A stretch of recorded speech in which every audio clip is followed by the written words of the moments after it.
The Cursed Ones, a darker descent into the mysticism of the bayou. Chapter 1. The Bayou's Debt. The bayou stretched out before Celeste, its stillness unnatural. It was never truly silent here, not even in the dead of night. The whisper of the wind through the cypress, the distant hoot of an owl, the murmur of spirits lingering in the trees, those were the sounds of life, of presence. But now, even the insects had ceased their song, leaving a void heavy with something unseen. Celeste sat on Mama Vee's porch, staring into the mist-covered waters, the weight of an unknown dread pressing against her ribs. Something was wrong, but the Loa, who once guided her, had nothing to say. Nettie's voice cut through the silence like a blade, her tone hushed but urgent, laced with an unease that set Celeste's nerves on edge. "Celeste, you feel dat, don't ya? Like something slippin' loose, something dat shouldn't be?" Celeste didn't have to answer. The truth was already written in her face. She nodded once, her fingers tightening around the wooden railing, the rough texture grounding her in the moment. Nettie stepped forward, holding out an old, cracked leather book, her fingers hesitant against the brittle edges. "Found this in Mama Vee's room. She said it wasn't time yet, but time done ran out, cheer." Celeste took the book, its weight heavier than it should have been, like the very pages carried the burden of something ancient. As she flipped through the fragile sheets, her breath caught at the sight of the words inked in Mama Vee's meticulous script. Le Marron du Diable. A name she had never spoken, yet her soul seemed to recognize it. The Cursed Ones. Celeste's pulse quickened, her stomach twisting with an instinctive knowing. This was more than a warning, it was a reckoning. Before she could speak, a sound split the night, a scream, raw and ragged, rising from the water's edge. Celeste and Nettie bolted from the porch, their feet pounding against the damp earth as they ran toward the bayou. A shape loomed in the mist, dark and twisted, its blackened hands clawing at the shore.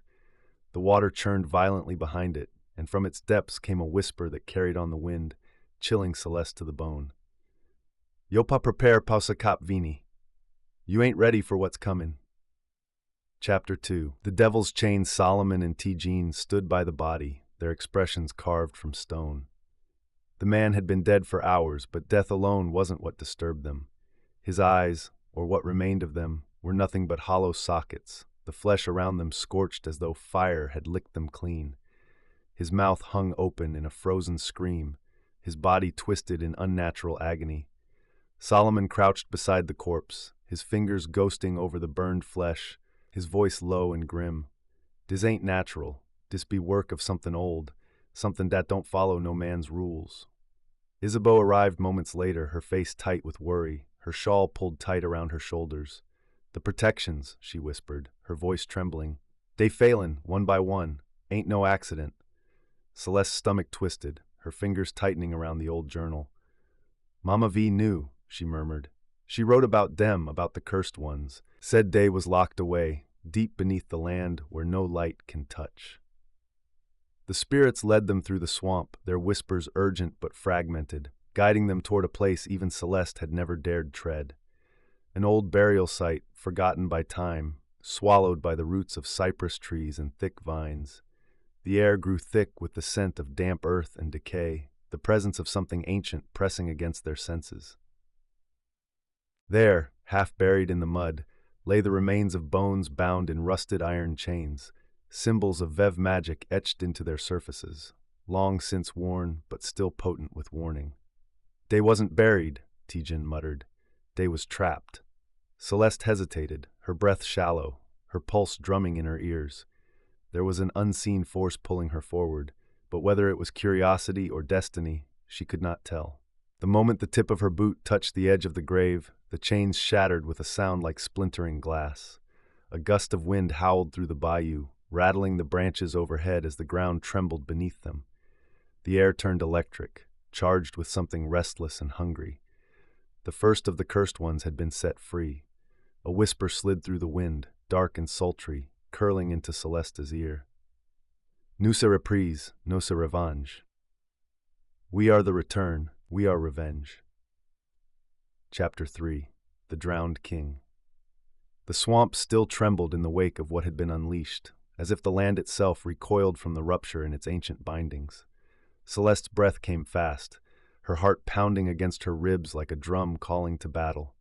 She could still hear the distant echoes of broken chains, could still feel the crackling energy in the air. The others had fallen silent, their eyes wide with the weight of what had just happened. The night felt deeper now, heavier, as though something unseen had shifted in the balance of the world. And then from the water came the ripples.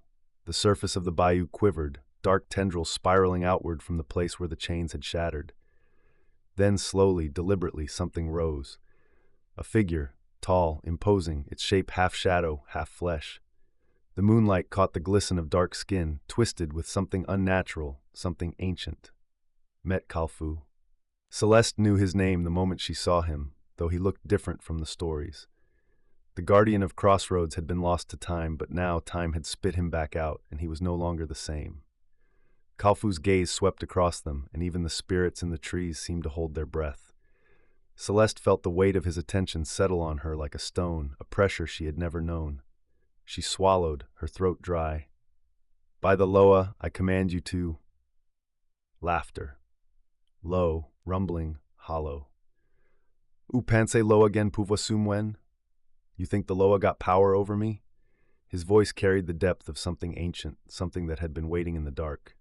They abandoned this place long ago, Phil. Ain't nobody coming to save you now. Celeste willed herself to call forth the spirits, but the silence pressed against her, heavy and suffocating, like a hand gripping her throat, a force stronger than fear alone. Nothing answered. No whisper of guidance, no pull of unseen hands. The spirits had turned away. Or worse, they were afraid. Even after Kalfou faded into the shadows, Celeste still felt his presence, like a brand seared into her soul. As she turned away, the whisper of a forgotten warning surfaced in her mind. Mama Vee had once told her, some names should never be spoken, lest they call back what's been buried. Had Mama Vee known this would happen? Had she tried to shield her from it? Kalfou's final words clawed at her thoughts. You choose, girl. You save or you burn. Chapter 4. The Gathering of the Marked. The bayou felt different in the morning light, though no less ominous. The mist curled thick over the water, coiling between the cypress roots like spectral fingers. Celeste stood at the water's edge, the damp earth cool beneath her bare feet. The whispers had changed, less frantic, more expectant. They knew she was listening now, and that realization sent a shiver down her spine. Something waited beyond the veil, something patient. At the center of their gathering, Mama Vee's journal lay open on an old wooden table, its pages worn thin with time. The inked symbols seemed to pulse beneath the sunlight, their meaning shifting with every blink. Nettie traced a finger over them, her face set in deep concentration. "Dis book say something been bindin' dem cursed ones long before now," she murmured, eyes flicking up to Celeste. "But it also say something else. They bound with blood." Celeste swallowed hard, the weight of those words sinking into her chest. Blood? Her own voice barely sounded like her own. A gust of wind rustled through the trees, the scent of damp earth and old magic thick in the air. Solomon, standing off to the side, shifted uneasily. His hand hovered near the pistol at his hip, but Celeste knew that no bullet could stop what was coming. "They mean you, Celeste." His voice was quiet, but there was no mistaking the certainty in it. "You de one tied to dis, you de key." The realization settled into her bones like cold lead. If the seals that held the cursed ones were breaking, and her family had played a part in binding them, then she wasn't just meant to fight this battle, she was meant to finish it. But had Mama Vee kept this from her for a reason? Had she known the price Celeste would have to pay? A sudden gust of wind tore through the trees, whipping at their clothes, sending leaves scattering across the ground. The sky darkened momentarily, and the smell of charred wood filled the air. From the depths of the bayou came a voice, hollow and distant. "Nuvini posano te pedi." We come for what was taken from us. Celeste's hands clenched into fists. This wasn't just about power or revenge. This was about justice, an old justice, one written in blood and bone. She had no choice. The fight had already begun. Chapter 5. The Fire That Burns Twice. The sky above the bayou darkened far too quickly for evening. One moment it was a deep bruised purple, the next the horizon bled into a shade of fiery red. The air thickened with a pressure Celeste could feel pressing down on her bones. It wasn't just heat, it was something deeper, something old. Nettie and Solomon had tracked down an old Houngan in New Orleans, a man who had seen these omens before. Père Lacroix had greeted them with tired eyes and a mouth full of warnings. "They ain't just waking up," he had said, voice like rustling leaves. "They call into something bigger, something older." His words clung to Celeste's skin like sweat, an omen she couldn't shake. Now, standing in the flickering light of burning torches, Celeste could feel it too. The weight of something watching, waiting. It was as though the swamp itself held its breath, balancing on the edge of something irreversible.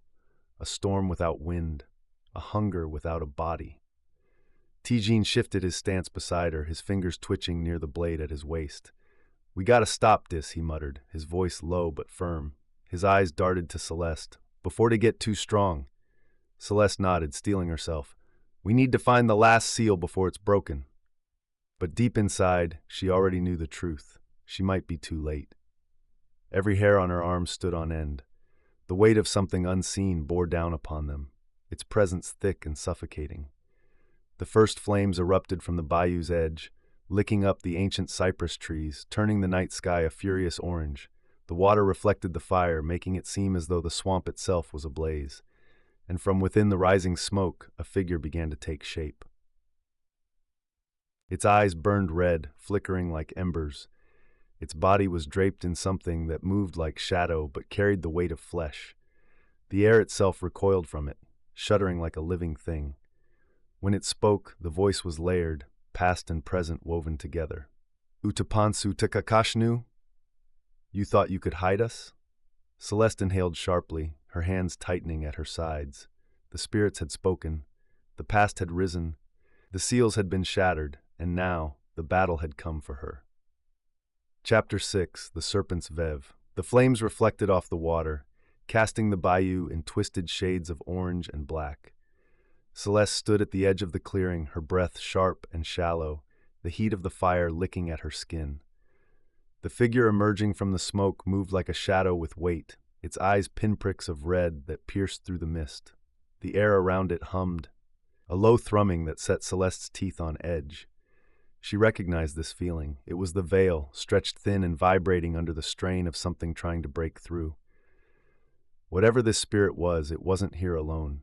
Tijin's voice was tight, his grip white-knuckled on his blade. "Celeste, we need a plan, and we need it now." His words broke the silence, but not the tension. Solomon's shotgun remained steady, but his eyes betrayed him, darting to every shadow as if expecting it to strike. "If bullets work, we ain't gonna know till we try." The spirit's form wavered, testing the salt barrier, its edges fraying like smoke against glass. Celeste felt the spirits press against her skin, their whispers frantic but disjointed. She needed to focus, to center herself, but the air was too thick, the ground too soft. Nettie pulled a small bag from her coat, scattering powdered salt into a tight circle. The spirit hissed as it touched the boundary, recoiling with a sound like steam escaping a boiling pot. The salt line shimmered, the grains vibrating as if the earth itself was caught between two realities. Celeste's voice was a thread, barely above a whisper. "It's testing us," she murmured. "It ain't here to kill us, not yet. It wants something." Her pulse pounded in her ears, the truth dawning like a slow, creeping shadow. This was no attack. It was a probe, a way to measure their strength. Isabeau's chanting rose, her voice weaving through the mist like silver thread.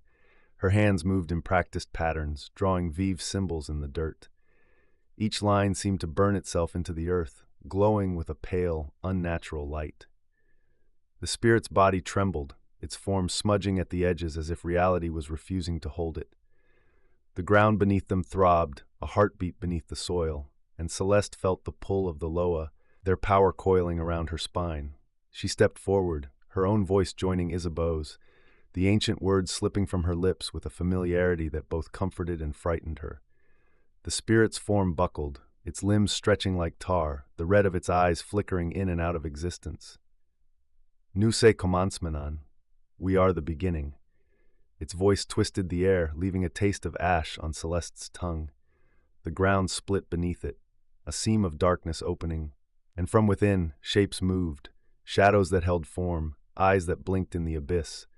The ritual tightened, the air snapping taut, and with a final ear-splitting crack, the spirit shattered into ash. But as the darkness faded, a symbol remained burned into the soil, a vev, not drawn by Isabeau's hand. Mate, Master Kalfou is coming.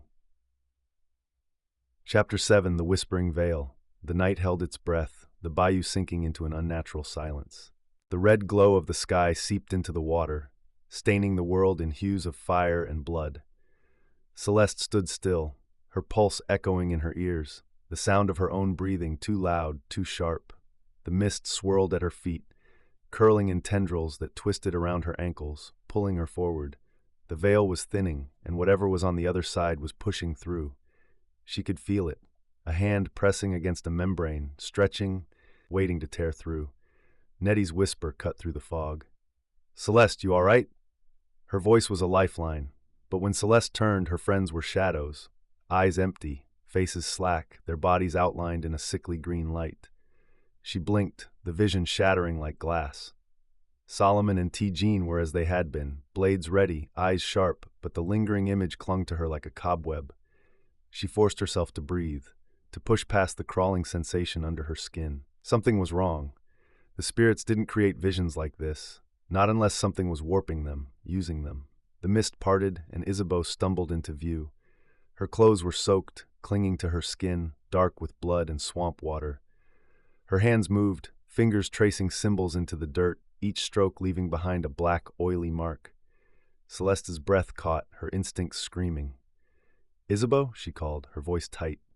The woman's head snapped up, her eyes black as pitch, her lips peeling back into a grin too wide for her face. "Où tu sais? You are all separated." Her voice came from somewhere deeper, the words wet and hollow, echoing with a resonance that did not belong to the living. The ground beneath them quivered, a seam of light splitting through the dirt, a sickly green glow that pulsed like a wound. The world around them warped, the trees bent at unnatural angles, their bark oozing dark sap. The mist thickened, swallowing the edges of the world, leaving only the circle of firelight and the widening rift at their feet.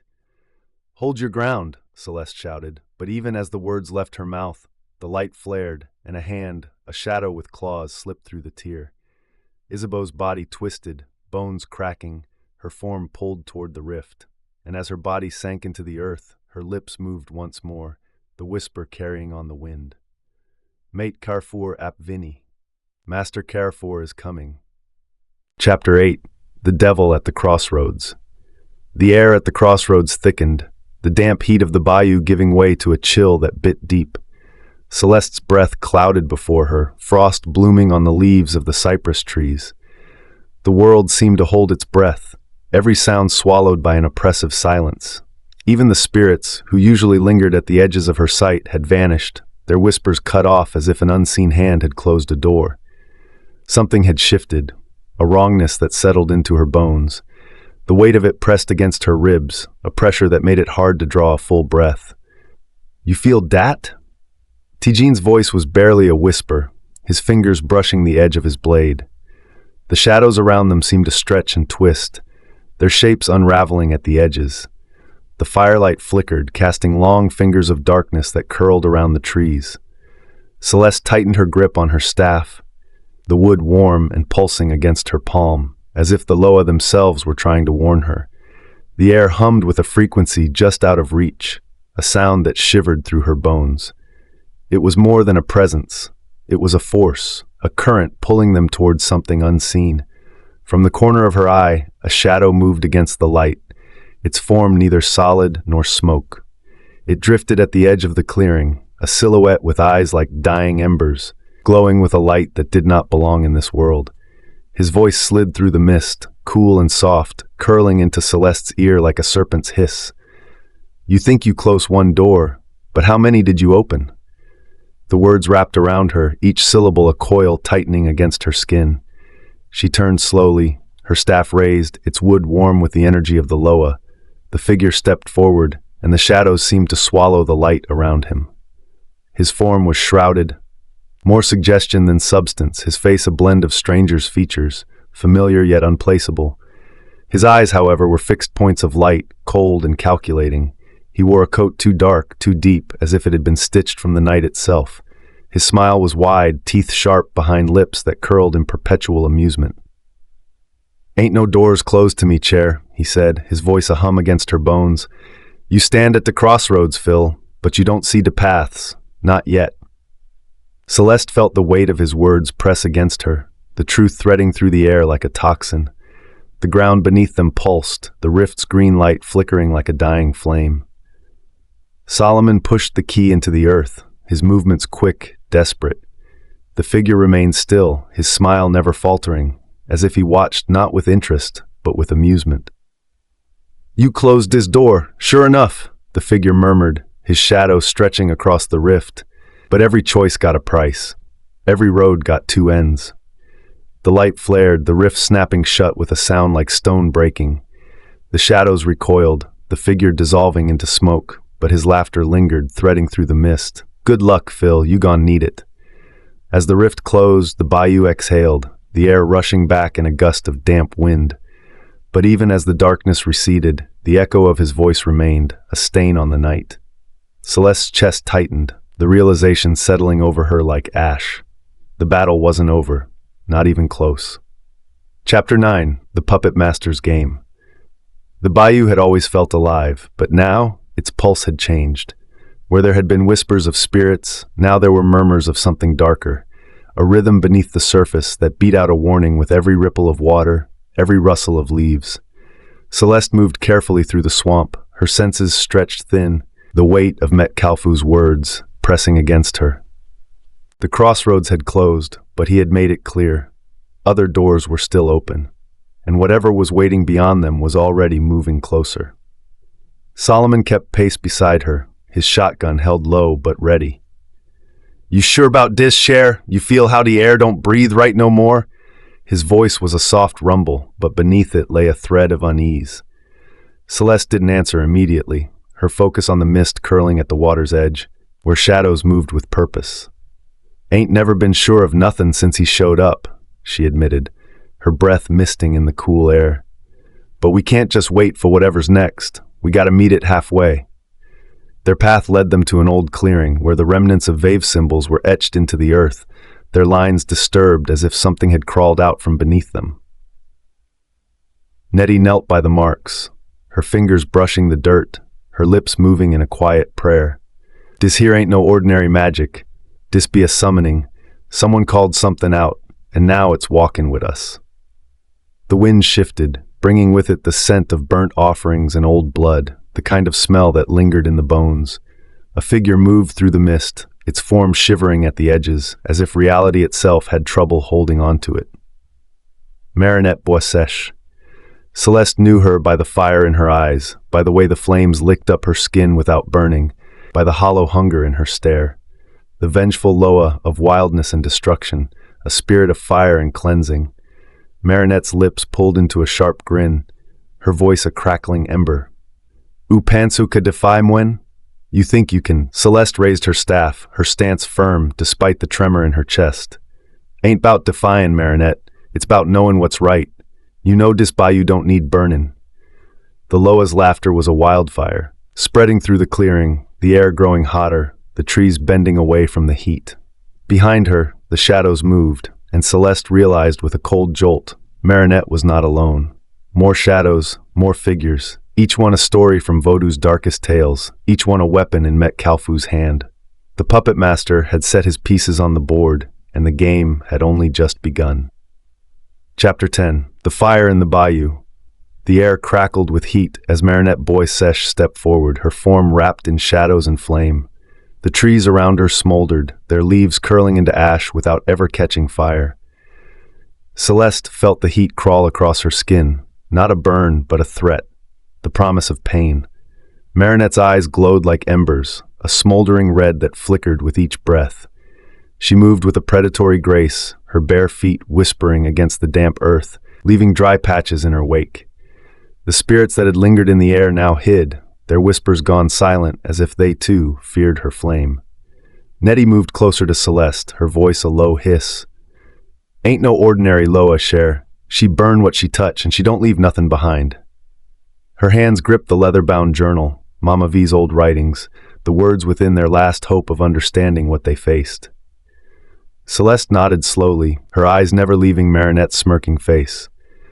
"Ain't gotta fight her alone," she murmured. "We stick together. They ain't no fire strong enough to burn through all of us." Marinette's laughter rolled through the clearing, a sound like wood splintering under too much heat. "Stick together, Phil? Like wood to a flame?" She raised her arms, and the air around her shimmered, the heat bending light, creating mirages that rippled across the bayou. Flames danced at her fingertips, tiny serpents of fire that slithered across her skin, biting at the air.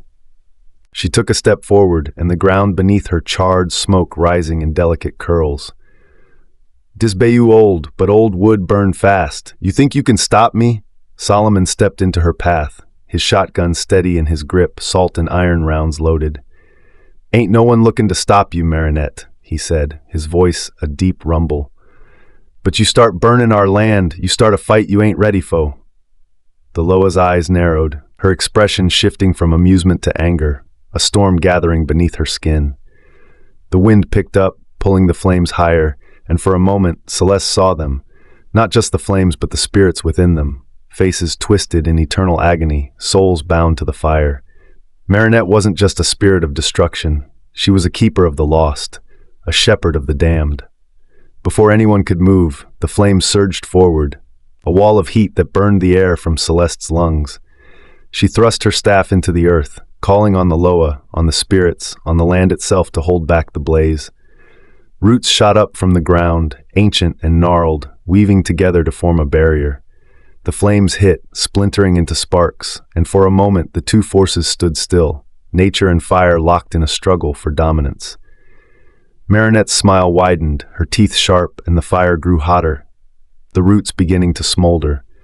The bayou groaned under the strain, and Celeste knew they couldn't hold her back for long. Chapter 11. The Faces in the Flame. The heat was relentless, pressing against them like a physical force. Celeste's vision blurred, the world reduced to swirls of smoke and flashes of firelight. The roots continued to burn, the barrier thinning, the ancient wood hissing as the flames consumed it. Marinette stood at the center of the blaze, her body framed by fire, her shadow cast long and dark against the trees. She looked like a queen in her element, a creature born of flame and fury, a goddess of the burning wilds. Her laughter was a crackling sound, the voice of wood splitting, of things breaking beyond repair. Tijin circled around, his movements quick and quiet, his knife flashing in the dim light. He moved like a ghost, slipping through the shadows, his breath steady even as the heat pressed against him. His fingers wrapped around a vial of blessed water, the glass cool against his palm. He caught Celeste's eye, giving her the briefest of nods, and she understood. Distraction.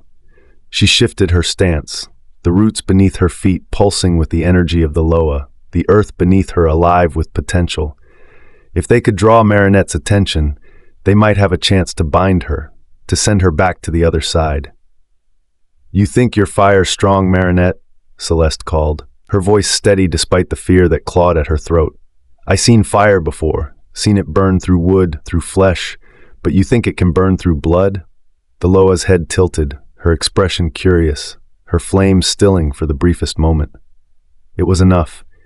Tijin moved, his hand darting out, the vial arching through the air, its contents spilling in a fine mist. The blessed water caught the light, tiny prisms dancing against the heat, and when it touched Marinette's skin, she screamed. The sound was more than pain, it was betrayal, a raw, guttural cry that shook the trees, sending leaves spiraling to the ground. Her flames recoiled, snapping back, the fire dying at its edges, turning to smoke. The shadows twisted, the spirits within them writhing, and Marinette's form began to break apart, her body flickering like a dying flame. Celeste stepped forward, her staff raised, her voice a command that cut through the smoke. "Back to the darkness with you. This land ain't yours." Marinette's form shivered, her skin cracking, light spilling from the wounds, and for a moment, Celeste saw her true form, a creature of smoke and sorrow, a spirit bound by fire and blood. And then she was gone. The flames snuffed out, the air cooling as the bayou breathed again. The roots smoldered, the earth blackened but not destroyed, and the silence that followed was thick and heavy, a reminder of how close they had come to losing everything. Celeste lowered her staff, her arms trembling, her breath coming in shallow gasps. Marinette Boy Sesh had been sent back, but Celeste knew Met Kalfu's game was far from over. Chapter 12. The Serpent and the Stone. The bayou had not yet recovered from the battle with Marinette Boy Sesh when the air changed again. The trees whispered warnings, their leaves rustling despite the absence of wind. Celeste could feel it. A shift beneath the surface, a ripple in the still waters of the swamp. She moved slowly, each step a test against the damp earth, her staff tapping out a rhythm that matched her heartbeat. The others followed close behind, their faces drawn tight, their movements wary. They had pushed back the fire, but the shadows that remained had grown teeth. Isabeau knelt by the edge of the water, her fingers brushing the surface. The ripples moved against the current, twisting into symbols that vanished as quickly as they appeared. "Dis ain't over," she murmured, her voice a thread of sound in the silence. "Met Kalfu, he ain't done with us yet." Solomon's grip tightened on his shotgun, his knuckles white against the worn metal. "He want us to keep moving," he said. "He's setting traps, leading us somewhere." Celeste nodded, her gaze fixed on the water. The spirits had begun to return, their whispers soft but urgent, their voices brushing against her mind like strands of wet silk. "They say there's something waitin'," she said. "Something old, something dat crawled out of the dark. We closed a rift, but the door still cracked open." T-Jean spat into the water, his expression hard. "Ain't no end to dis, is dare. He just keep throwing monsters at us till we too tired to fight back." A sound drifted through the mist, soft at first but rising, a hiss that wound through the air like a snake. The water rippled, the surface bulging, and then the world seemed to pull back, the trees bending as if in reverence. From the water rose a form, its body long and sinuous, scales dark as the deepest part of the night. Its eyes were slits of gold, its tongue flicking out, tasting the fear that hung thick in the air. Damballa, the serpent Loa, a being of creation and renewal, but twisted now, his form warped by the broken veil, his purpose bent to Met Kalfu's will. The serpent's body coiled around the roots of the cypress trees, its scales scraping against the bark, the sound a dry rasp that made Celeste's skin prickle. Its eyes fixed on her, and for a moment she felt a pull, a temptation, a promise of rest. "Tan," it whispered, its voice like water over stone. "Laga tu bagay, pran repo.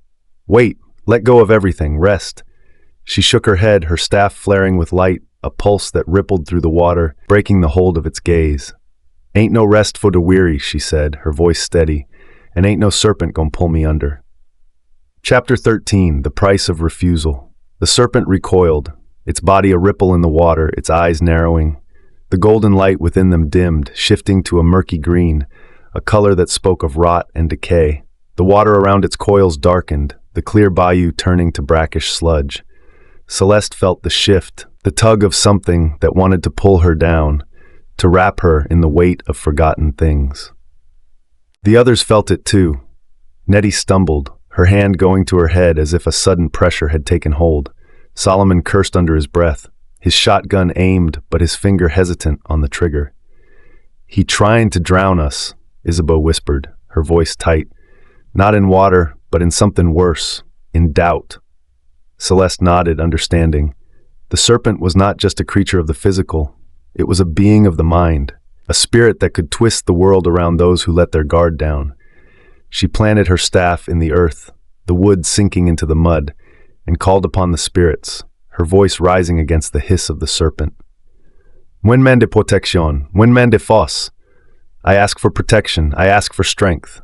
The bayou responded. Roots curled up from the ground, wrapping around her legs, anchoring her in place. The water trembled, the surface breaking as bubbles rose, popping with soft whispers. Faces formed in the ripples, ancestors, spirits, the old ones who had walked this land long before. Their voices joined hers, a song of defiance, a hymn of earth and stone, of life that endured despite the darkness. The serpent hissed, its coils tightening, its body pushing against the barrier of roots. T-John moved quickly, his knife a flash of silver as he struck at the water, the blade piercing the serpent's reflection. The creature reared back, its form shivering, the image in the water breaking apart like glass.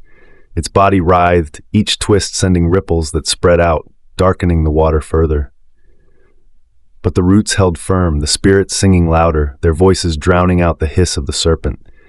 It lashed out, its tail striking the ground, sending mud and water spraying, but it could not break free. "You ain't welcome here," Solomon growled, stepping forward, his shotgun steady. "You and the one dat sent you." He fired, the blast echoing through the bayou, the salt and iron spreading out in a cloud that settled over the water. The serpent shuddered, its form unraveling, scales turning to mist, its body sinking back into the depths. The water cleared slowly, the sludge receding, the faces in the ripples smiling before fading back into the earth. Celeste exhaled, the roots around her feet loosening, the spirit's song softening into a lullaby. They had won this round, but the game was far from over. Kalfou had shown his hand, and the stakes had only risen. Chapter 14. The Whispering Dead. The battle against Damballa had left the Bayou Circle weary, but the victory tasted hollow. The air clung to them, thick and damp, every breath a reminder that peace was a fragile thing. Celeste sat on Mama Vee's porch, her hands wrapped around a cup of chicory coffee, the warmth doing little to push back the cold seeping into her bones. The others moved slowly, like shadows passing through mist, their words hushed and edged with doubt. They had seen too much, more than most souls could bear, and the weight of it all settled heavily upon them. But beneath the quiet lay an unease, a gnawing feeling that something remained unfinished. The wind stirred, rustling the leaves, and with it came a voice, soft, familiar, and impossible. "U besoin we se cache. You need to see what's hidden." Celeste's head snapped up, her pulse quickening. The voice belonged to Mama Vee. But the old woman was gone. Her spirit passed beyond the veil.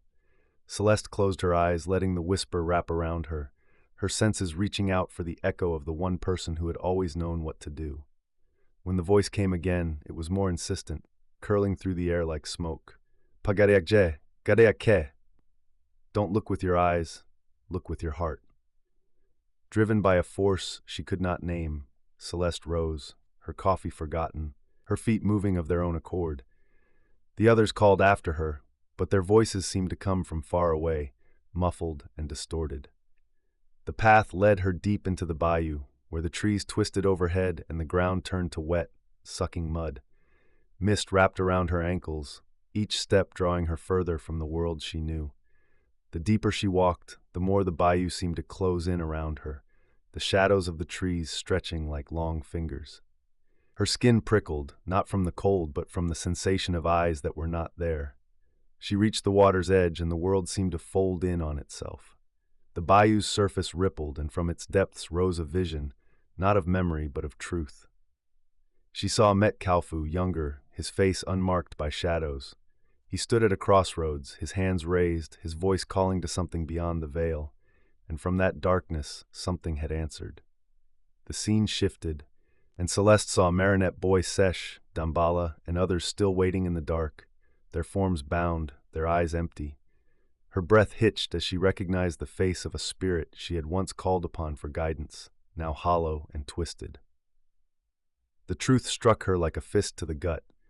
Kalfou hadn't summoned these spirits. He had trapped them. He had pulled them from their places, twisted their will, and bound their power. He was not merely a puppet master. He was a conqueror of spirits, a thief of ancient magic, and with the veil weakened, he intended to take more.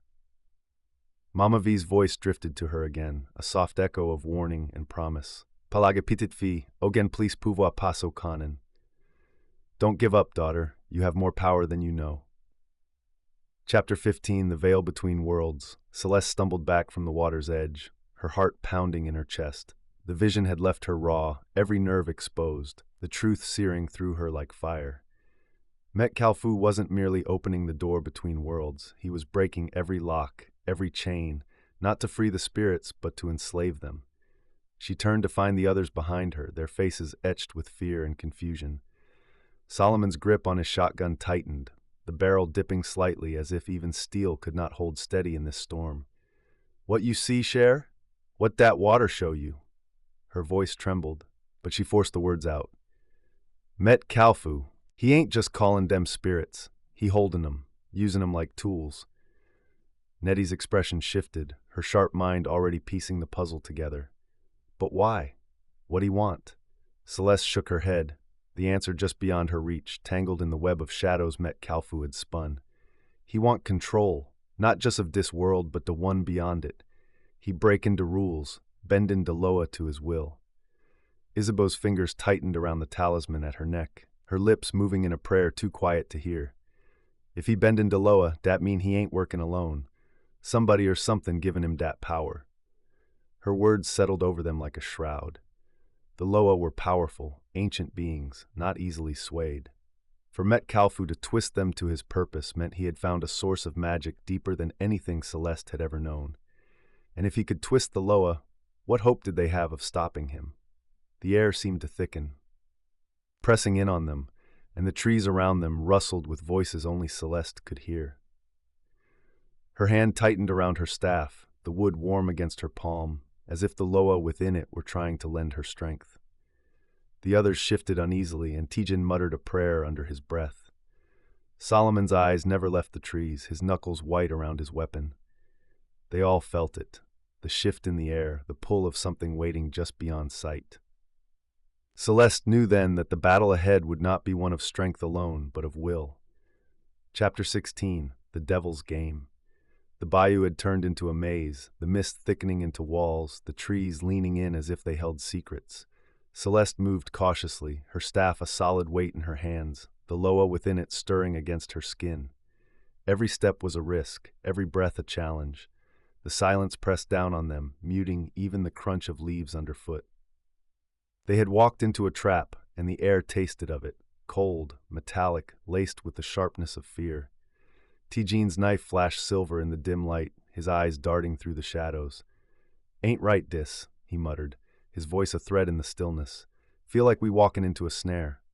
Celeste nodded, her senses reaching out, but the spirits were quiet.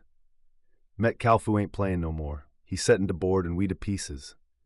The bayou bent around them, twisting paths into loops, leading them back to where they started.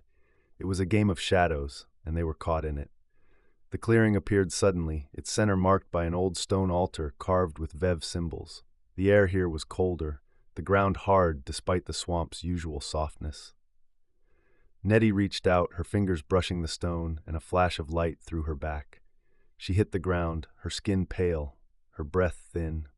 Celeste dropped to her side, the weight of the altar pressing down on them all. "Dis place, it draining us," Nettie whispered, her voice thin, "pulling our strength, our light." A sudden rush of whispers filled the air, and shadows moved at the edge of their vision. Figures formed in the mist, faces they recognized, but twisted, hollowed by darkness. The spirits were not just bound, they had been corrupted. Celeste's pulse thundered in her ears, her grip on her staff tightening until her knuckles ached. "Ain't nobody taking what's ours," she said, her voice a promise wrapped in steel. "Not while I still draw breath." And in the silence that followed, a single voice, soft and steady, echoed from beyond the veil. "Kembe fo, petite fille. Stay strong, daughter." Chapter 17. The Silence of the Gauthier Twins. The aftermath of the battle against Damballa had left the Bayou Circle weary, their bodies aching and their spirits drained. Celeste sat on the edge of the porch, her fingers wrapped tightly around the worn wood of her staff, trying to ground herself in the physical world. The air hung heavy with moisture, the thick humidity of the bayou amplifying the silence. It was Solomon who first broke through the fog of exhaustion, his voice low but edged with an unease that cut through the quiet. "Where dem twins at?" he muttered, his dark eyes scanning the edges of the clearing. The question hung in the air, pulling at the thread of something Celeste hadn't realized was unraveling. She felt the chill of it settle into her bones as she looked around, counting the faces of those who had survived the battle. Nettie, Tijin, Isabeau, each one worn but present. But Claudette and Baptiste Gauthier were nowhere to be seen. A ripple of dread washed over her, sharp and insistent. "They was here before the fight started," Nettie said slowly, her brow furrowing as if trying to piece together a fractured memory. "I saw Claudette by the old cypress. She was fixin' the vave, saying a prayer." Celeste's mind raced, fragments of the battle flashing behind her eyes. The swirling mist, the roar of the spirits, the way the air had bent under Damballa's fury. She couldn't remember seeing the twins during the chaos. Not fighting, not fleeing, just gone. You think they run? T-Jean's voice was sharp, the accusation barely veiled. His fingers twitched near the knife at his waist, the blade still dark with whatever ichor had bled from Damballa's corpse. Ain't like dem to vanish, not unless they got a reason. His words landed heavily, stirring the pot of suspicion and fear. Non, Celeste said firmly, though the doubt gnawed at her. Dem twins been with us from the start. Mama Vee trusted 'em, and so do I. She could see the doubt mirrored in the others' faces, the weight of every betrayal they had seen pressing down on them. The bayou had a way of turning truth into shadows, of twisting what was real until it could no longer be recognized. But this felt different, like a thread pulled too tight, ready to snap. We need to find 'em, she continued, her voice gaining strength. Ain't no way we lettin' our own get lost in dis. Chapter 18, The Veil's Deception. The mist had thickened over the bayou, curling through the cypress trees and wrapping the world in a shroud of gray. Celeste led the Bayou Circle through the tangled brush, their steps cautious and their eyes darting to every shadow. The realization that the Gauthier twins were missing gnawed at them, each step deepening the sense of unease. It was as if the land itself mourned their absence, the usual hum of the bayou replaced by a hollow silence. Every crack of a twig beneath their feet echoed, a sharp reminder that something was wrong. The air grew colder as they pressed on, the mist dampening even the sound of their breathing. Solomon moved just behind Celeste, his shotgun ready, the barrel dipping slightly with each soft step. Ain't like dem to wander off, he muttered, his voice barely above a whisper. And if they got lost, they'd know how to find dear way back. Celeste nodded, her grip on her staff tightening. Diz ain't lost, she said, her voice hard. Diz is taken. Her words hung in the air, a truth wrapped in ice. The bayou had always been treacherous, but only when something twisted its will, and Celeste had a sinking feeling she knew exactly who held those reins. The group pushed deeper into the swamp, their path winding through twisted roots and murky water. Nettie held up the old lantern, its light barely piercing the thick fog. You think it's him? She asked, her face a mask of worry. Celeste didn't answer immediately. Instead, she reached into the pouch at her side, pulling out a small bundle of herbs. She muttered a prayer under her breath, the words slipping through the air like a soft melody. The wind shifted, carrying a faint scent of smoke and something bitter. Met Kalfou, she finally said, her voice low but steady. He's playing his games. A sharp cry echoed through the mist, and the group halted, their breath hitching. Claudette's voice, thin and strained, seemed to come from all directions at once. Help!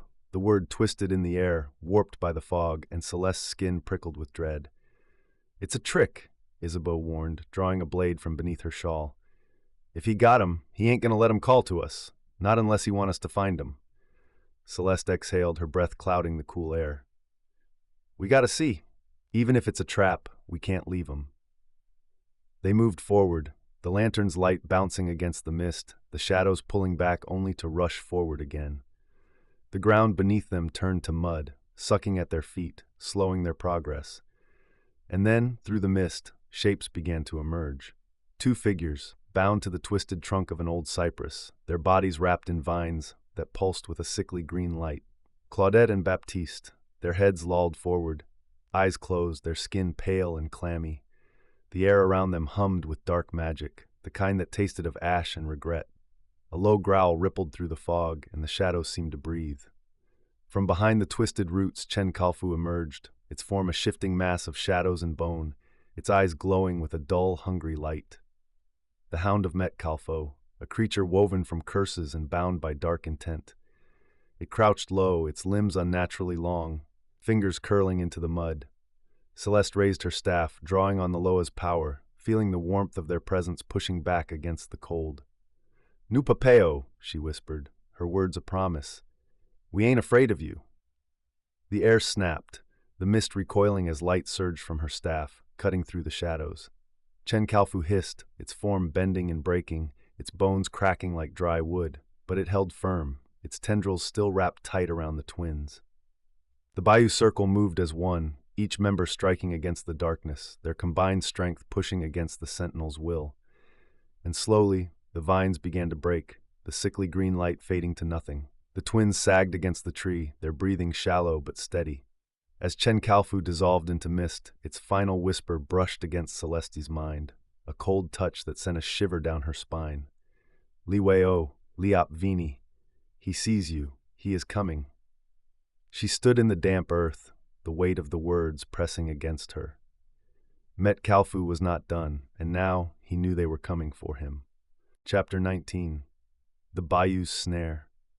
The Bayou held its breath as the Bayou Circle regrouped, the weight of their victory over Chen Kalfu tempered by the gnawing realization that Met Kalfu had set the trap. The Gauthier twins sat by the fire, their skin pale, their eyes hollowed by whatever horrors they had endured while bound by the dark vines. Claudette's hands trembled as she cradled a cup of tea, the warmth doing little to thaw the chill that clung to her bones. Baptiste remained silent, his gaze fixed on the flames, his expression a mask of quiet dread. The others gave them space, but the unspoken question hung in the air. How much of them had returned, and how much had been left behind in the shadows? Celeste sat at the edge of the clearing, her staff resting across her knees, the Loa's presence a quiet hum beneath her skin. She could still feel the echoes of Chen Kalfu's magic, the way it had twisted around the twins, binding their souls with a spell woven from shadows and bone. She had broken the spell, but the remnants of it lingered, threads of darkness clinging to the twins like cobwebs. "Ain't right," T-Jean muttered, his knife turning slowly in his hands. "How we get 'em, Celeste? How he pulled them right from under us?" His words hit like stones, and she felt the truth settle into the pit of her stomach. "Met Kalfu don't need to pull nothin'," she replied, her voice steady but edged with steel. "He make you walk to him, make you think it's your own feet taking you there." Solomon shifted beside her, his shotgun resting against his shoulder. "Dat kind of power, it's different. It ain't just magic. It's control." His expression darkened, shadows pooling beneath his eyes. "Ain't nobody safe if he can do dat." Nettie moved to sit beside Claudette, her voice low and gentle as she spoke. "What did you see, Cher? What did he show you?" Claudette's lips moved, but no sound came at first, her voice caught in her throat. When she finally spoke, it was a whisper, a thread of sound that barely rose above the crackle of the fire. "He showed us the end," she murmured. "The bayou burning, the spirits crying out, and him, standing in the ashes, his eyes like fire." Baptiste's fingers tightened around the edge of his coat, his knuckles white. "He said we was already dead, that we was just shadows walking toward the night." The words sent a chill through the circle, the truth of them wrapping tight around their hearts. Celeste rose, the firelight casting long shadows across her face, the Loa's energy sparking at the edge of her senses. "Den we gotta turn dat path," she said firmly. "If he think we just shadows, den we show him what happens when shadows fight back." The wind shifted, carrying with it the scent of old smoke and damp earth, and for a brief moment the air seemed to hum with a promise of war, of survival, of light pushing back against the dark. And somewhere beyond the veil the spirits listened, their whispers growing stronger, their voices rising in the night. But beneath it all Celeste felt a pulse, a rhythm not her own. It was a drumbeat, slow and deliberate, echoing through the veil from somewhere deep in the spirit world. She closed her eyes, focusing on it, letting it draw her in. Images flashed behind her eyelids. Met Kalfu standing at a crossroads, his hand outstretched, shadows writhing around him. Spirits knelt before him, their eyes empty, their wills bound, and behind him something else moved. A shape too large, too dark, its edges shifting as if the world itself could not decide what it was. Her breath caught as the vision sharpened. She saw the bayou, twisted and broken, the spirits tangled in chains that glowed with a sickly green light. She saw her friends, the Bayou Circle, standing as shadows of themselves, their eyes blackened, their bodies moving like marionettes. And above it all, Met Kalfu watched, his eyes like embers in the dark, his smile a slash of white in a face of shadow. A whisper brushed against her ear, soft and cold. "U pensu te could defy him sans prix? You thought you could defy me without a price?" Celeste's eyes snapped open, and the vision shattered, the drumbeat fading into the night, but its rhythm remained, echoing in the hollow of her chest. She knew then, with a certainty that cut through her, that Met Kalfu was not merely preparing for war. He was already in it, and every step they took played into his hands. She stood slowly, the world tilting around her. "He ain't done," she said, her voice low but carrying. "Dis was just the opening move." The others turned to her, their faces lined with fear and exhaustion. "We need to move. We need to find him before he finds us." And as they rose, their weapons and charms ready, Celeste could still hear that drumbeat, steady and relentless, pulling them deeper into the shadows. And somewhere beyond the veil, Kalfou smiled, his hands weaving the threads of fate, each pull a step closer to merging the worlds and becoming not just a ruler of shadows, but the master of all worlds. Chapter 20. The Crossroads of Fate. The air hung heavy over the bayou, the mist curling through the trees like living smoke. Celeste led the Bayou Circle through the winding paths, their movements quiet, their eyes sharp. The echoes of Chen Kalfu's defeat still resonated in their bones, but they knew better than to mistake a battle won for a war ended. Kalfou was still out there, his presence a shadow stretching over their every step. The silence that followed them was not peace, it was the breath held before a storm. Claudette moved closer to Celeste, her voice a soft murmur. "Where we headed, Cher?" Her hands still trembled, the aftershocks of her captivity in Chen Kalfu's grasp. Celeste did not look back, her gaze fixed on the path ahead. "We going to the crossroads," she replied, her voice edged with resolve. "If Kalfu want us, then we go where he hold the power." Solomon's shotgun clicked as he reloaded, his expression a mask of stone. "And if he waitin' there?"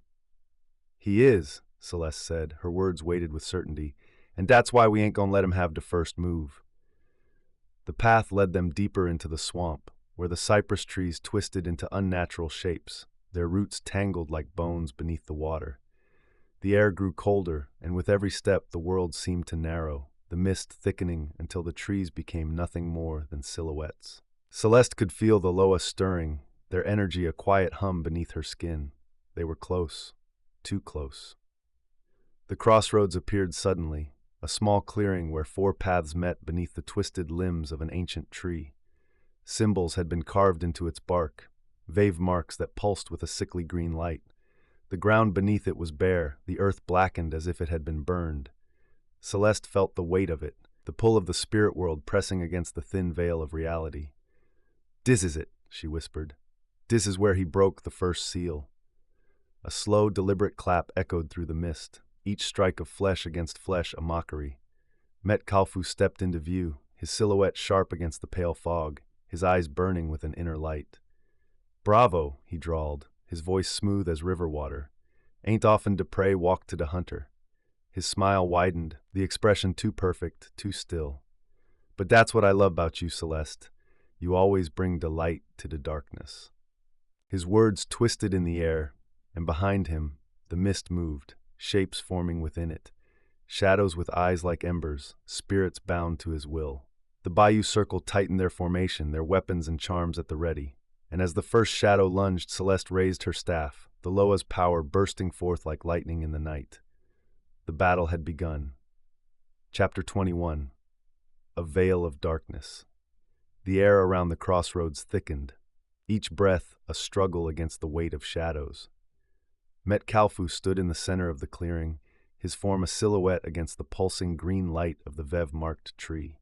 His voice curled through the mist, wrapping around the Bayou Circle like a serpent. "Zot tous a marionnette," he crooned, his tone both a lullaby and a threat. "All of you, just puppets, and I the only hand holding the strings." Celeste tightened her grip on her staff, the Loa's energy simmering beneath her skin. "Ain't nobody pulling my strings, Kalfu. Dis bayou ain't yours to take." His eyes flared, a brief flash of something sharp and ancient. "Dis bayou always been mine," he hissed. "You just keeping it warm for me." His shadow twisted, expanding outward, the air vibrating with a low hum that set Celeste's teeth on edge.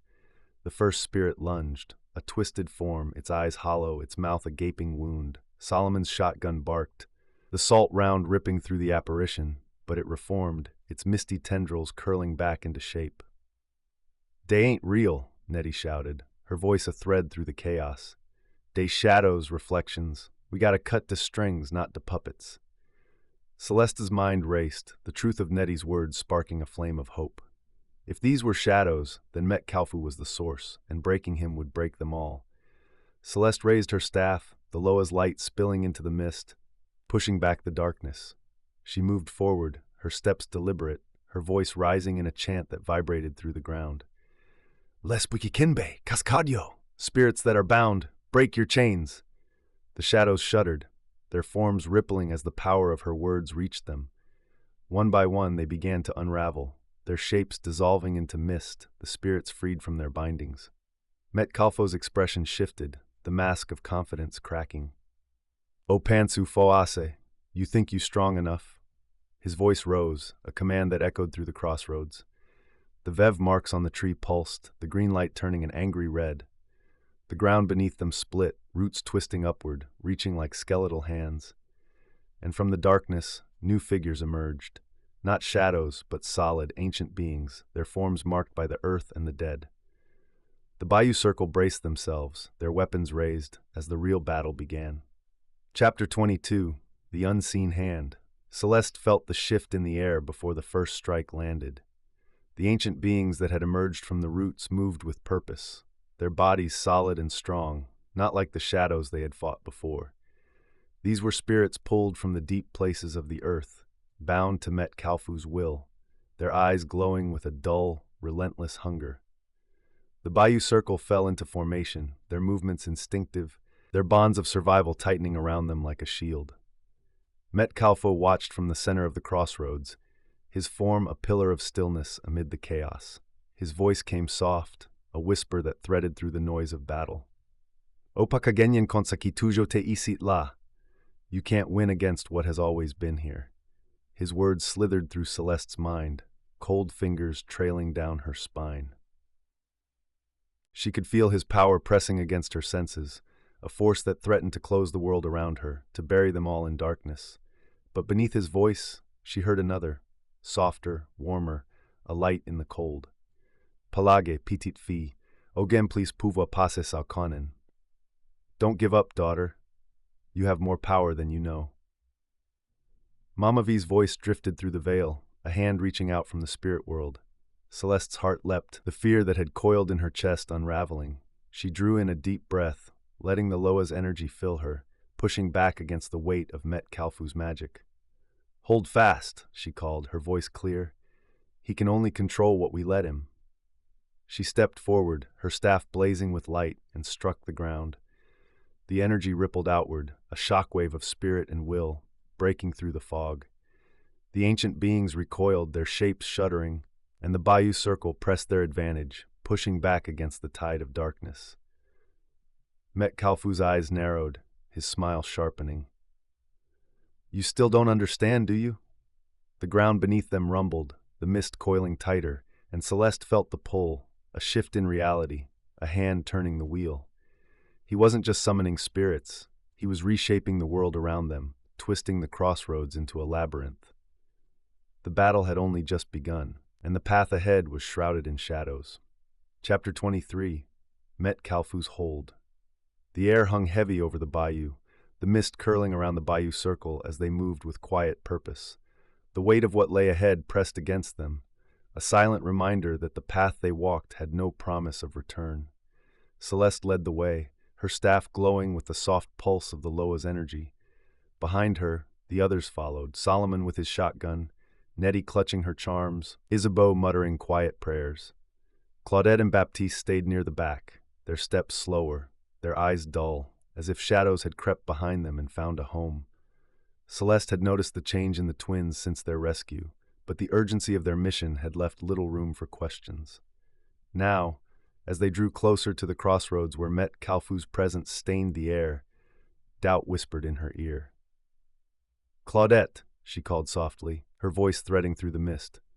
You holding up back there? Claudette looked up, her expression blank for a heartbeat too long before she forced a small smile. I'm good, Cher. Just tired. Beside her, Baptiste's hand twitched, his fingers tracing a symbol in the air, a vev, sharp and angular, not one of protection but of binding. Solomon noticed it too, his brow knitting into a frown. What you doing, Baptiste? He asked, his voice a low rumble. Baptiste's hand stilled, his eyes widening as if waking from a dream. Nothing, he said, too quickly, the word brittle and thin. Claudette moved closer to her brother, a subtle shift, her body angled protectively. Celeste's pulse quickened, the air around them growing colder. "Stay close," she murmured, her staff glowing brighter. "Ain't no tellin' what he got waitin' for us." But the truth coiled in her gut. Something was already here. The path opened into a clearing, the ground littered with bones and old stones carved with fading veves. The mist thickened, the shadows growing teeth. Celeste felt the Loa stir, their warmth a sharp contrast to the cold that pressed against her skin. "Displace," Isabeau's voice trembled. "It's wrong." Before anyone could respond, a whisper curled through the air, soft and serpentine. "Bienvenue, petit moigno." "Welcome, my children." The mist pulled back, revealing Kalfou standing at the center of the crossroads, his eyes like dying embers. And beside him, their forms half shadow, half flesh, stood Claudette and Baptiste, their faces blank, their souls bound to his will. The twins in their group moved as if in response, their movements mirrored, unnatural. Celeste's staff blazed with light, the Loa's power surging through her. "Break his hold," she shouted, her voice a rallying cry. The Bayou Circle sprang into action, their charms and prayers weaving through the air. But Kalfou only laughed, a sound like bones rattling in the wind. "You fight in shadows, chair, they already mine." His words wrapped around them, a spell woven in truth and deception. And as the shadows closed in, Celeste realized the battle was not just for the bayou, but for the very souls of those she called family. Chapter 24. The Wages of Deceit. The air in the bayou had shifted, carrying with it a weight that pressed against the skin, seeping into the bones. The Bayou Circle moved cautiously through the twisted paths, the thick mist curling around them like grasping hands. Celeste led the way, her staff pulsing with the warmth of the Loa, a soft glow against the dark. The Gauthier twins moved behind her, their steps too quiet, their expressions too still. She had been watching them, the way shadows seemed to cling to their skin, the way their eyes never quite met hers. Doubt whispered in the back of her mind, a voice that sounded too much like Mama Vee's. "Paquite l'ombrage cache laverite." Don't let the shadows hide the truth. Solomon's voice cut through the silence, a low rumble that settled over them. "Ain't right, dis. Feels like we walking into his jaws." His grip on his shotgun was tight, knuckles pale against the dark wood. T-Jean moved beside him, his knife spinning slowly in his fingers, a nervous habit that had grown more frequent. "Kalfou been setting traps. What if dis is another?" Celeste didn't answer immediately, her senses reaching out, brushing against the edge of the spirit world. The spirits were quiet, their whispers muffled, as if something lay heavy over the veil. "We ain't got no choice," she finally said. "If he hide in here, then we gotta find him." The path narrowed, the trees pressing close, their twisted limbs forming an archway of shadow. Claudette paused, her head tilting as if listening to something just beyond the veil. Baptiste mirrored her, his movements slow and mechanical, his lips moving in a silent rhythm. Celeste's pulse quickened, the staff in her hand thrumming with an anxious energy. "You hear dat?" Claudette whispered, her voice thin, brittle. Baptiste answered, his voice a hollow echo. "Lire la nu. He calls us." The words sent a chill through the circle, and Celeste felt the weight of every shadow pressing against her skin. Before she could react, the twins moved. Claudette darted forward, her hands reaching for the dark, her body moving with a grace that was not her own. Baptiste followed, his feet barely touching the ground, his eyes unfocused, glassy. The others shouted, their voices colliding with the mist, but the twins did not stop. Celeste lunged after them, her staff crackling with light, the Loa's power a sharp taste on her tongue. "Non, Paquidio Ale! No, don't let them go!" But it was too late. The shadows swallowed them, and in the silence that followed, a low, rumbling laugh coiled through the air. Kalfou stepped from the darkness, his form solid yet shifting, his eyes twin embers in a face of shadow. "Oquo te menen yoisit? You think you led them here?" He spread his arms, the shadows bending to his will, wrapping around the trees, the earth, the air itself. "Simwen kiterela yo, when te menen yo lakayo." It was I who called them, I who brought them home. His voice slipped through the mist, a serpent's hiss, wrapping tight around their throats. Celeste stood her ground, the light from her staff pushing back against the dark. but the truth hung in the air like a noose. The Gauthier twins had not been freed. They had only been sent ahead to set the snare.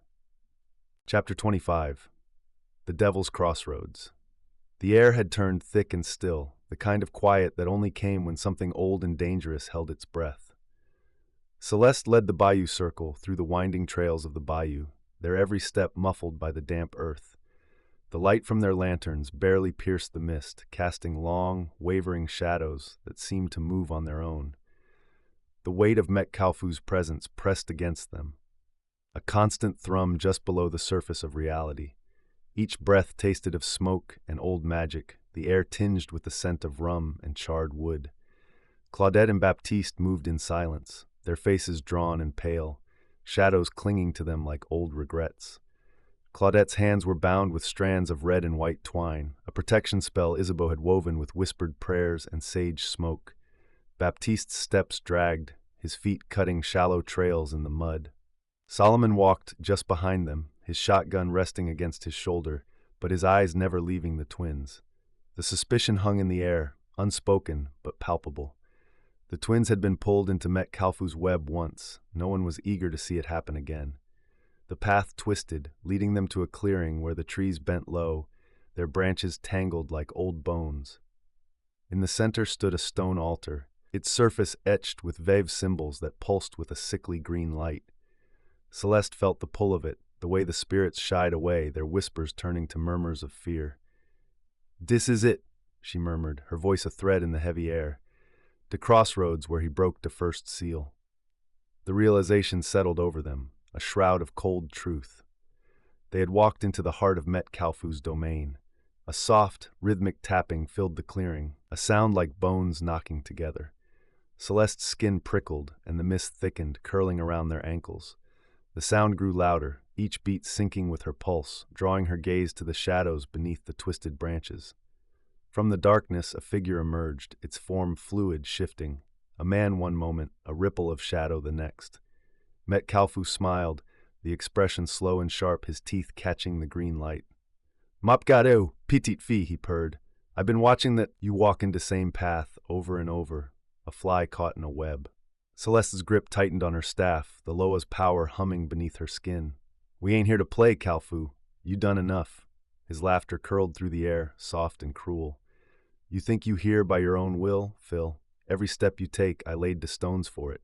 He stepped closer, the mist parting around him, his form casting no shadow. "You got the light, sure, but this place? This my night."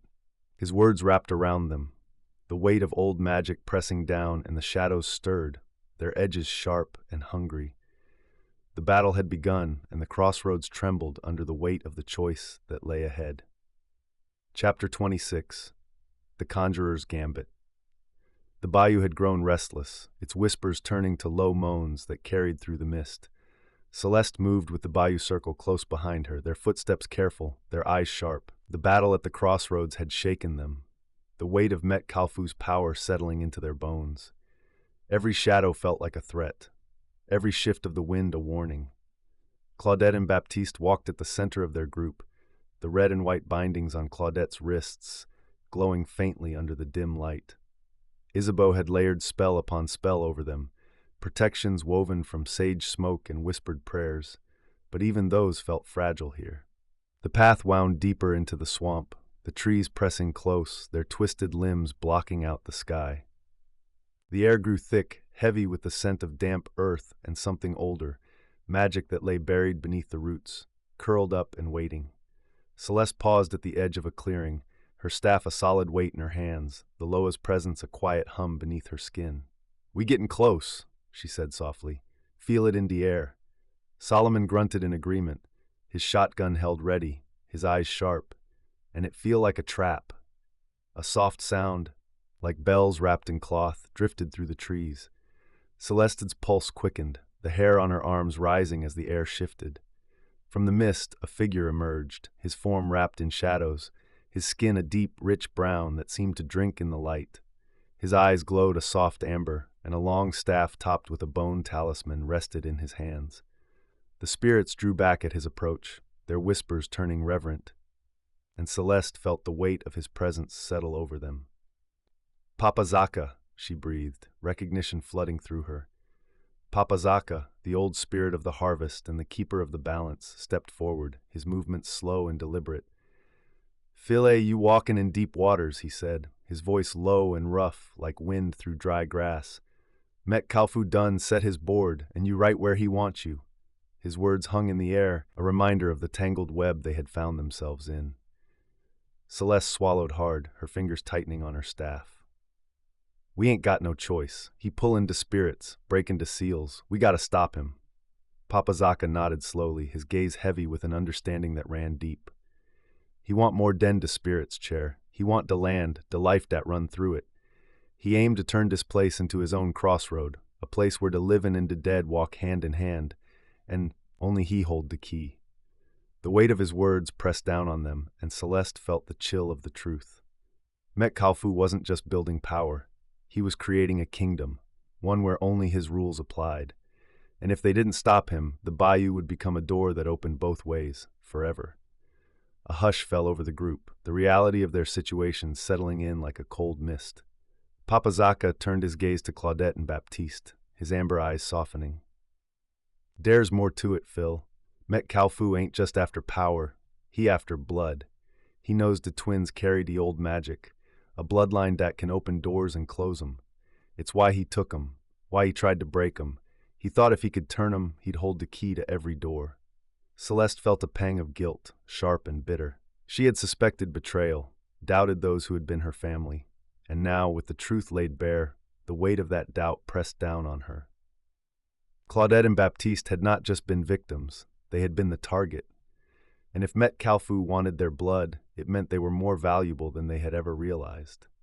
She stepped closer to the twins, her expression softening. "We ain't losing nobody else. Not now." The mist shifted around them, the air pulling tight as if the world itself was bracing for what came next. Papa Zaka placed a weathered hand on Celeste's shoulder, his touch warm despite the cold that surrounded them. "You got more help den you know, Chair. Mama Vee ain't gone, not really. Her spirit lingerin', watchin'. She's been whisperin' to Deloa, keepin' de spirits close. You gotta listen, Phil. Listen close."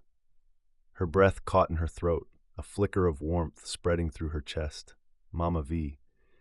Even beyond the veil, she was still protecting them, still guiding them. Celeste closed her eyes, reaching out with her senses, feeling the soft hum of her mentor's presence. "Merci, Mama," she whispered, her voice a promise. "We gon' finish this. We gon' bring the light back." And as the group moved forward, the mist parted before them, the path ahead clear but winding. They had allies in both worlds, but so did Met Kalfou, and somewhere in the distance, a drumbeat began, slow, steady, and relentless. The call of the crossroads, the promise of a final confrontation. And in that rhythm, Celeste heard the echo of fate, a melody woven from hope and shadow. The battle was not over. It had only just begun.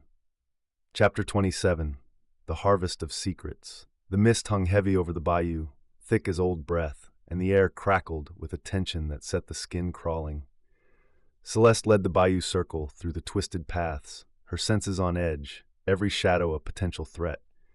Papa Zaka moved beside her, his presence both a comfort and a reminder of the thinning line between their world and the next. The others followed close, their weapons and charms at the ready, eyes sharp and steps careful. Each movement felt weighted, as if the very earth beneath them resisted their passage, the land itself bracing for what was to come. The Gauthier twins moved with a quiet intensity, their expressions unreadable, the faint glow of Claudette's bindings casting a soft red and white light. Though they remained physically with the group, a distance hung around them, as if they were walking in two worlds at once. Celeste kept her gaze forward, but her mind spiraled through Papa Zaka's revelation. The twins weren't just gifted, they were marked, heirs to a bloodline that held sway over the boundaries of life and death. It wasn't merely about their power, but their purpose, and the realization brought a fresh edge to the fear simmering within her. The truth had turned them from friends into keys, from allies into potential weapons. "Li toujours ap chash klea," Papa Zaka murmured, his voice like wind through dry grass. "He is always searching for the key." Celeste's grip tightened on her staff, the old wood warm beneath her fingers. "And you think dey it?" she asked, her voice a bare thread in the mist. The old spirit's amber eyes glowed softly. They hold the blood of the gatekeepers.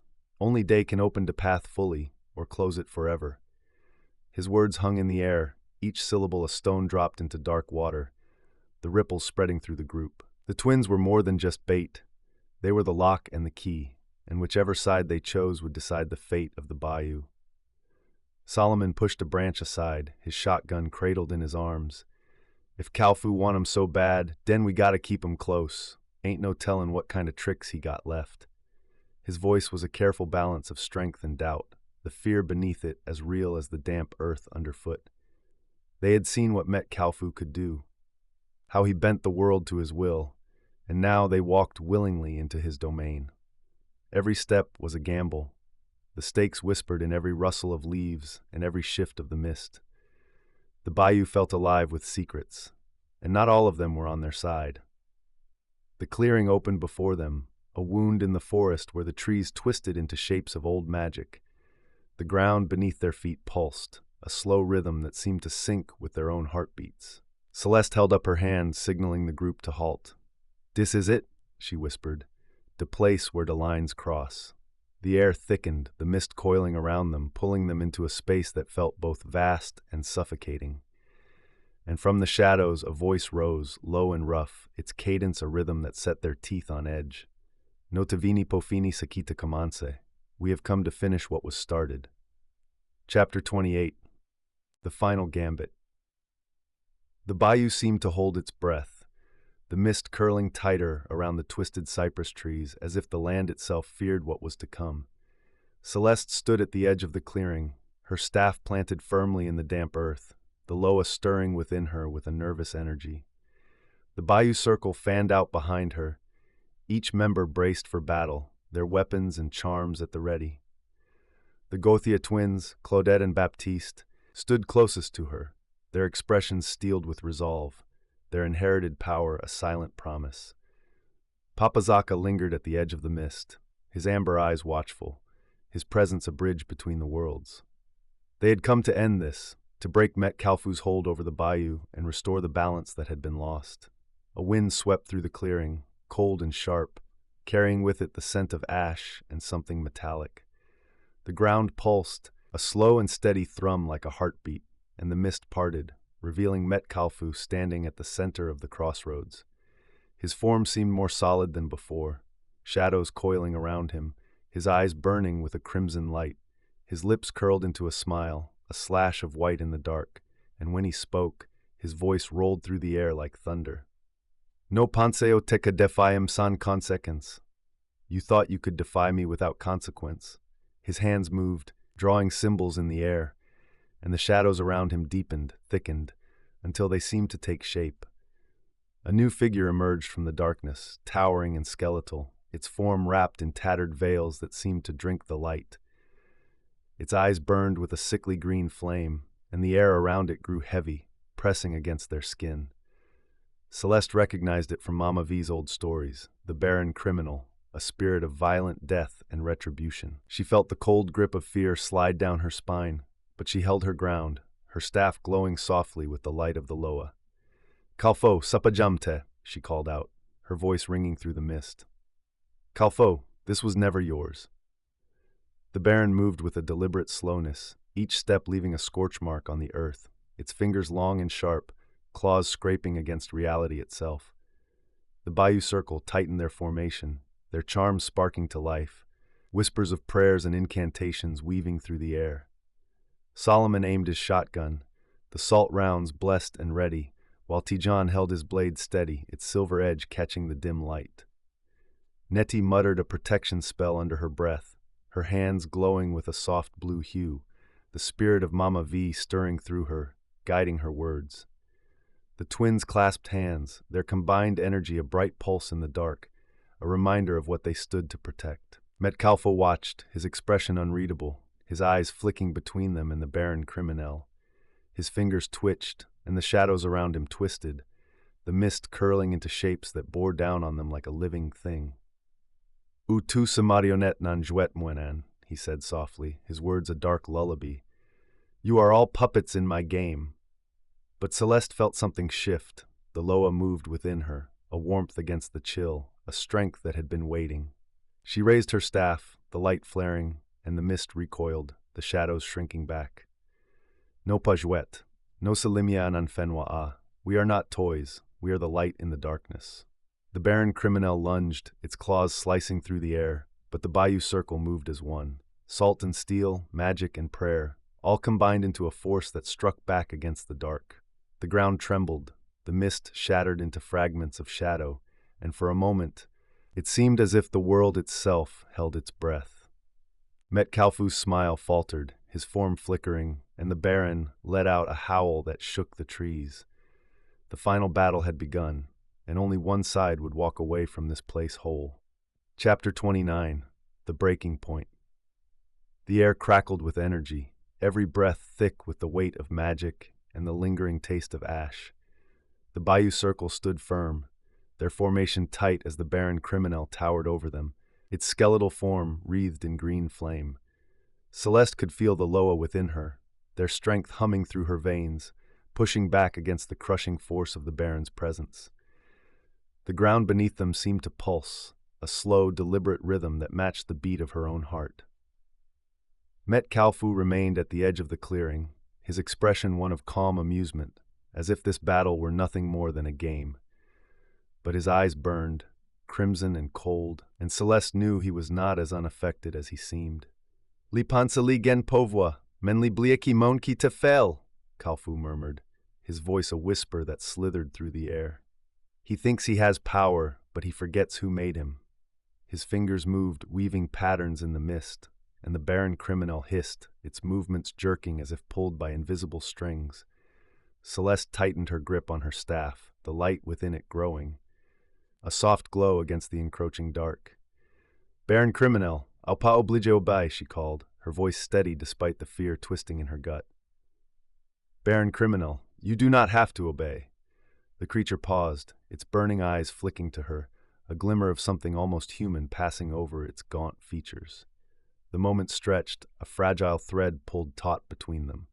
Celeste reached out, her spirit brushing against the Baron's, feeling the tangled web of Kalfu's magic wrapped tight around it. She pushed, her own magic threading through the cracks, a soft light in the dark. Lite italiz, meno kalib, she whispered, the words slipping through the veil. He used you, but you can be free. The Baron shuddered, its form wavering, and the green flames dimmed, shadows curling away from it like smoke. The Bayou Circle held their breath, every movement slow, every sound muted by the weight of what hung between them. Kalfu's expression darkened, his fingers curling into fists. U pense o cavolum, he snarled, the mist around him thickening, turning dark and wet. You think you can steal from me? The shadows responded to his rage, twisting into new shapes. Serpents with eyes like dying stars, figures with faces that bled into nothingness. The clearing grew colder, frost creeping over the ground, turning the damp earth into crystal shards beneath their feet. Celeste pushed harder, drawing on the Loa, on the spirits of the bayou, on the echoes of Mama Vee's voice, still lingering in her mind. The Baron Criminel's form broke, shadows sloughing off like dead skin, revealing the spirit beneath, the raw, battered core of something that had once been whole. It let out a low, mournful sound, its claws retracting, its fire dimming to embers. Celeste felt a rush of warmth, a wave of relief tempered by the knowledge that this was only the first step. Noeo, no tendeo, no edeo, she said softly, the words a promise. We see you, we hear you, we will help you. And as the Baron lowered its head, submitting not to her will but to its own freedom, the ground beneath Kalfu cracked, the earth rejecting his presence. Kalfu's shadows writhed, pulling back from the Bayou Circle, his control slipping. His eyes flared, and for the first time, a crack appeared in his mask of indifference. Opa kagenyan sa opa kompran, he spat, his voice a knife's edge. You cannot win what you do not understand. The wind shifted, and Celeste felt it, the tide turning, the spirits rising, the bayou itself stirring to life. They had not won yet, but they had taken a step, and in the world of spirits and shadows, every step mattered. Chapter 30. The Breaking of Chains. The bayou roared with life and death intertwined. the mist twisting into shapes that snarled and snapped at the Bayou Circle. Celeste stood at the eye of the storm, her staff planted firmly in the mud, the Loa's light burning through her veins. Kalfou hovered at the edge of the clearing, his form a shifting mass of shadow and bone, his crimson eyes fixed on the barren criminel. The spirit of retribution had faltered, its skeletal form trembling, the green flames in its eyes dimming as if caught between worlds. The air crackled with magic, the smell of ash and old blood thick on the wind. "U te fais m'esclave, mentenwen rive." You made me a slave, but my time has come. The Baron's voice rumbled through the clearing, a sound like bones grinding beneath the earth. Its chains clinked with every movement, the iron links pulsing with a dark energy, a binding forged by Kalfou's twisted magic. Celeste could see it now, the way the chains curled into the ground, roots of darkness feeding off the spirit's power, keeping it bound to Kalfou's will. She reached out with her senses, the Loa's whispers guiding her, showing her where to strike. "Nukakraze chensayo, we can break these chains," she called to the circle, her voice rising above the storm. The others moved into formation, their bodies braced against the wind, their voices rising in a harmony of prayer and spellcraft. Solomon loaded his shotgun with fresh salt rounds, each cartridge blessed with Papa Zaka's sigils. Tijin circled to the left, his blade drawn, its silver edge glowing with the light of old magic. Nettie wove a barrier of light, her hands tracing vive symbols in the air, the glow casting sharp shadows on the twisted roots beneath their feet. The Gauthier twins stood back to back, their hands clasped, their combined aura a pulse of raw energy. They were not just defending, they were severing the ties that held the Baron captive. Kalfou hissed, his form stretching, tendrils of darkness whipping through the air, striking at the circle. "U pense o capran sakimwen. You think you can take what is mine." His voice was a blade, each word a cut, but Celeste held firm, her staff blazing. The shadows recoiled, the mist thinning, and the chains around the Baron began to crack, thin lines of light seeping through the iron. The spirit let out a roar, its form swelling, the green flames in its eyes reigniting. The ground trembled, and for a moment, Celeste thought the world might split open beneath them. Then, with a shattering sound like thunder, the chains broke. The Baron criminel stood free, his form solidifying, the shadows peeling away to reveal a figure wrapped in old bones and new power. His eyes turned to Kalfou, the green fire within them burning with purpose. "O mem create esclavage la, o pedi. You, the maker of slavery, you shall lose." The spirit lunged, and Kalfou's form twisted, his shadows warping into a barrier, but it was too late. The Baron's claws tore through the veil, ripping shadow from bone, and Kalfou let out a scream that shook the air. Celeste moved forward, the Bayou Circle at her side, their light pushing back the darkness. "Sa fini," she declared, her voice echoing through the clearing. "This is over." The Loa's light surged through her staff, a beam of energy that cut through the last of Kalfou's defenses. His form crumbled, shadows falling away to reveal nothing but mist, his final whisper curling through the air. "Duet lapa jam fini." The game is never over. And then he was gone, the bayou exhaling as if a weight had been lifted, the mist unraveling into the dawn. The Baron stood before them, no longer a spirit of vengeance, but a guardian reborn. "Messi," he said, his voice now a deep, calm resonance. "Ubam lebet, emwen pral protege tessa a." You gave me freedom, and I will protect this land. Celeste nodded, the exhaustion settling into her bones, but beneath it lay a quiet strength, a promise kept. The Bayou Circle had held firm, the light had pushed back the dark, and though the game may never truly end, for now, the Bayou could rest. Epilogue. The Bone Man's Bargain. The Bayou had begun to heal, but the scars remained. The mist still hung low over the water, but its bite had lessened, the air no longer tasting of ash and blood. The Bayou Circle moved through the remnants of the battlefield, their steps slow, every breath a reminder of the battle they had survived. Celeste felt the Loa still stirring within her, a quiet hum now, a soft presence that had settled into the rhythm of her heartbeat. Kalfou was gone, his shadows scattered, but the echoes of his power still lingered, a reminder that darkness could never truly be erased. The others worked in silence, cleansing the ground, setting charms and protections, weaving the Vev symbols into the earth to keep the bayou safe. Claudette and Baptiste moved together, their energy synchronized, the bond between them stronger than ever. Nettie knelt by the old altar, her fingers tracing the carvings as she whispered prayers to the spirits, asking for their guidance and blessing. Solomon and Tijine stood guard, their weapons ready, their eyes ever watchful. They had won the battle, but the war with the unseen world was never truly over. Celeste turned away from the clearing, her feet leading her to the old path that wound back to Mama Vee's cabin. The house stood still, a silhouette against the gray sky, its windows dark, its porch empty. She felt the weight of it, the hollow ache of loss, but also a warmth, a promise. Mama Vee's spirit had not moved on, not completely. There were still whispers in the wind, still the echo of her voice in the rustle of leaves, still the scent of her herbs on the breeze.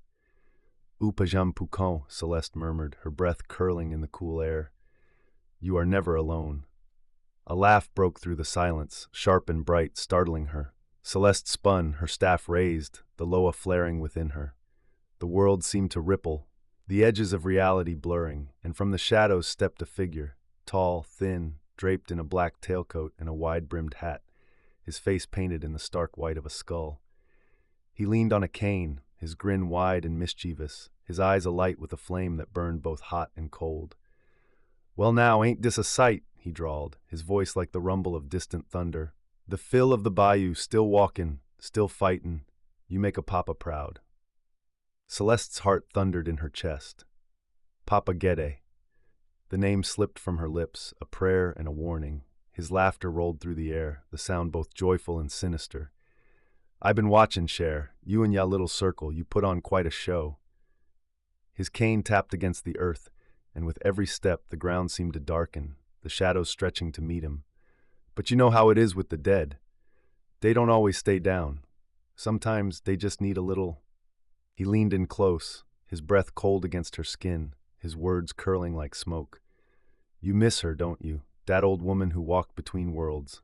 His eyes glinted, and for a heartbeat, Celeste saw Mama Vee's face in the mist, her eyes warm but distant. "What if I told you, Cher, that I could bring her back? All it take is a little trade, a little favor." His grin widened, a crescent moon in the dark. "A life for a life, a soul for a soul. The door swings both ways." The world held its breath. Celeste felt the pull, the promise, the sharp edge of temptation.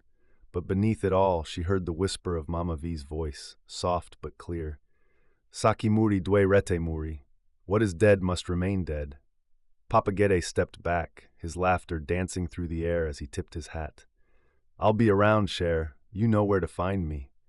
And as he vanished into the mist, the shadows closed in, wrapping the bayou in their embrace.